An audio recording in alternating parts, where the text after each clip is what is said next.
Second, guys, because I just like to hear how you guys were running with this thing. But did you know, under any circumstance, that due process, good cause, or any other administrative like techniques that you folks say, well, I got due process. Do you know that any time all those due processes can be suspended if the judge feels it's necessary and proper in the best interest of justice? He doesn't have to abide by any standard of judicial practice. No, I knew that. I knew that from Ralph Winterhood's show and before that as well. Well, what I'm saying is, so when you're saying, well, I'm going to attack them for due process errors, the judge will say, look, when the case was before me at this time, in the best interest of justice, I made the ruling which I did. I'm sorry that you believe I suspended due process. I'm sorry of all this nonsense that you guys believe in, that you believe is true. But I'm here as the judge. I'm playing God here. And I'm doing what I believe is in the best interest of justice. So if you Google best interest of justice, you'll see that's basically the get-out-of-jail-free card for every judge for making any procedural error that you don't like. You're like, wait a second. And this is even though he was brought in that suit that she made against DSS, he was also a defendant in that. Yet he will also try to administer subsequent court hearings with her, in spite of the fact that there's an obvious conflict of interest. Because if you folks look at what's going on here, you're diminishing the capacity this woman standing into being considered a subject to that authority of that court. She had no time ever challenged jurisdiction. And all jurisdiction means is what? They don't have the discretion. No, something simpler. Is the 10th Amendment. Jurisdiction is the 10th Amendment. The power to control another man. That's jurisdiction. Where do you have that power? Where do you derive that source of power to control another man? That's jurisdiction. Did she ever say, where do you derive that power? Where did your power derive from? In which you can control me and my property, my child, to appear here today and answer to anything that you want to ask us. Where do you derive that power and authority to administrate my property without my consent? I claim that child is proper to my person, John Locke. I claim that it is all mine, and if any man wants to come forth and make a claim, let them come forth now. A government cannot come forth and make a claim. They cannot. A man can only make a claim. The government they can make a complaint, but they cannot make a claim. The government makes criminal complaints against you.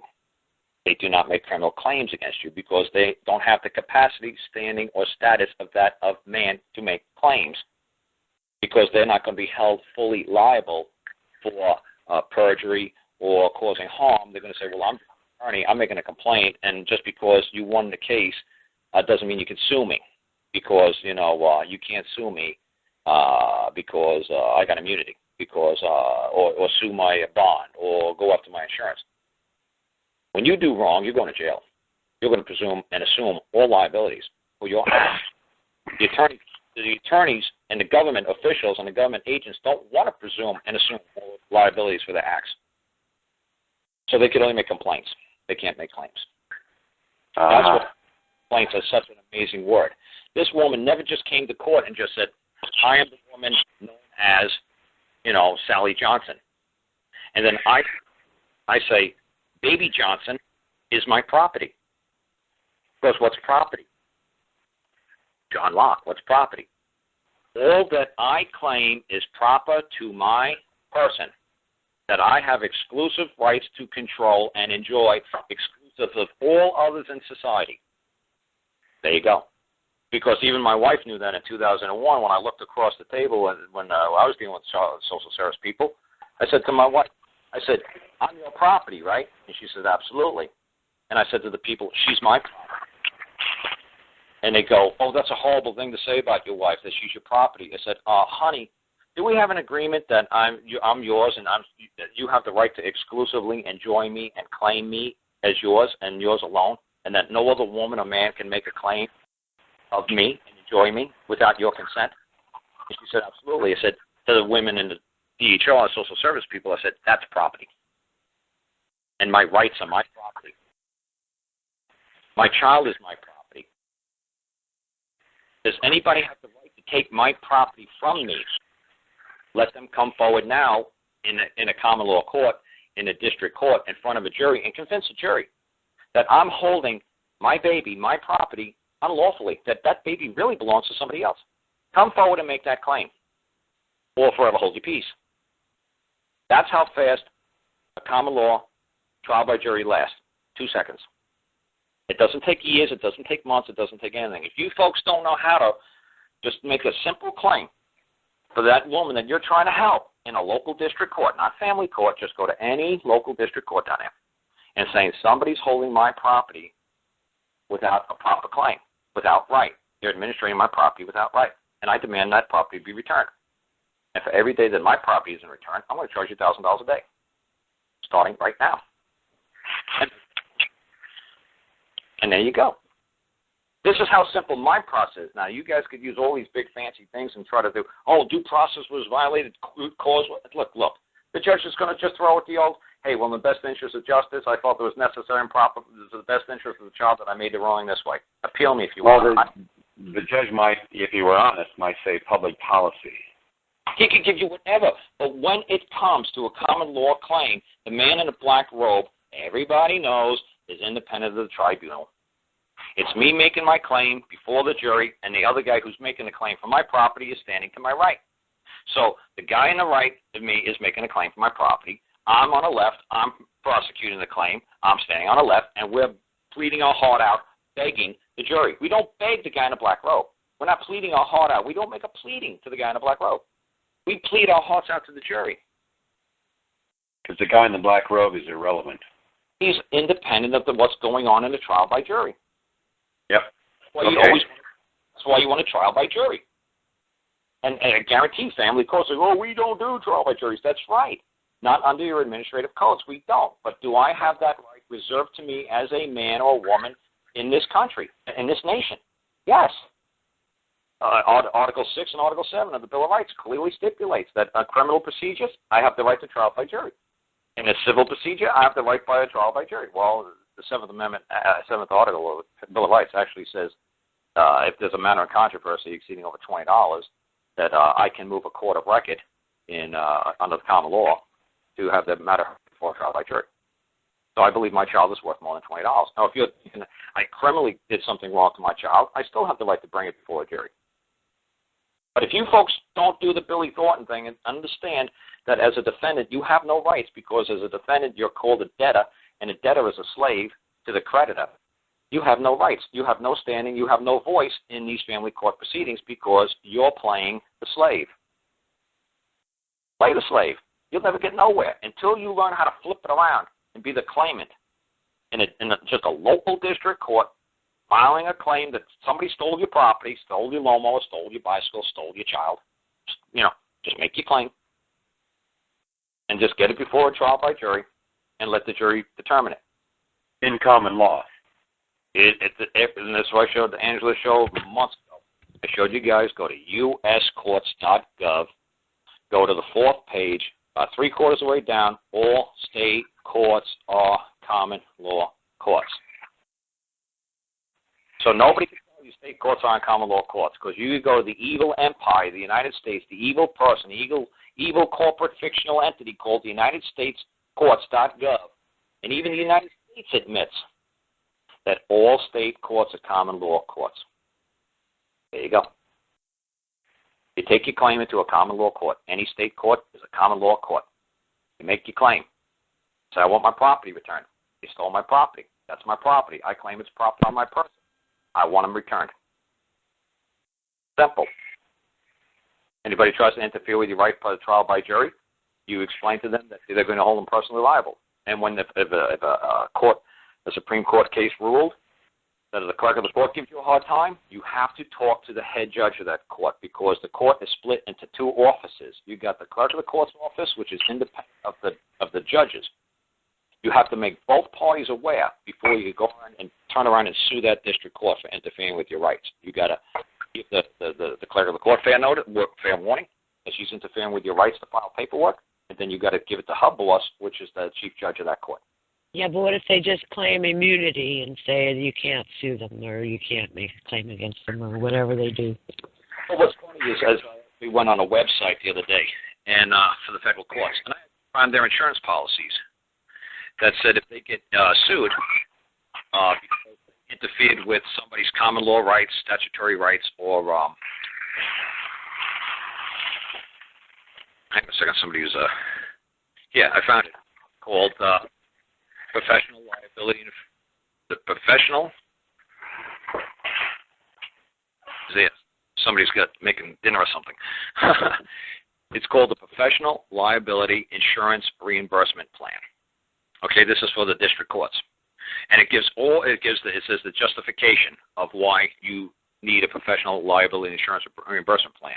It says United States district courts recognize that their employees in certain classes or positions are more vulnerable to litigation that challenges the employee's liability for job-related activities.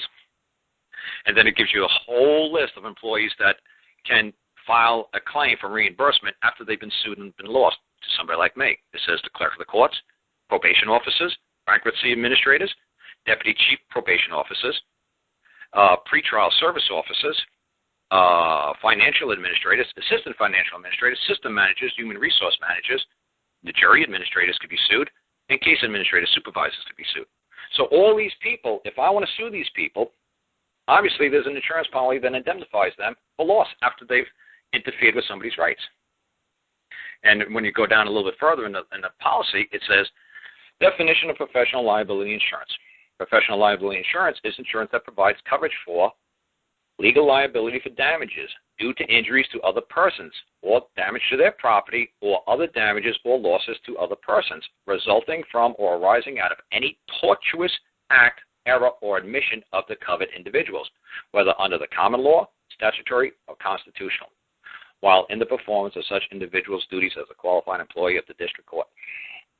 So, why do they have insurance policies? And it goes on and says, look, if you don't believe that our insurance policy indemnifies you because your property is worth so much money, feel free to go out and get a private carrier to insure you, to indemnify you, but please don't.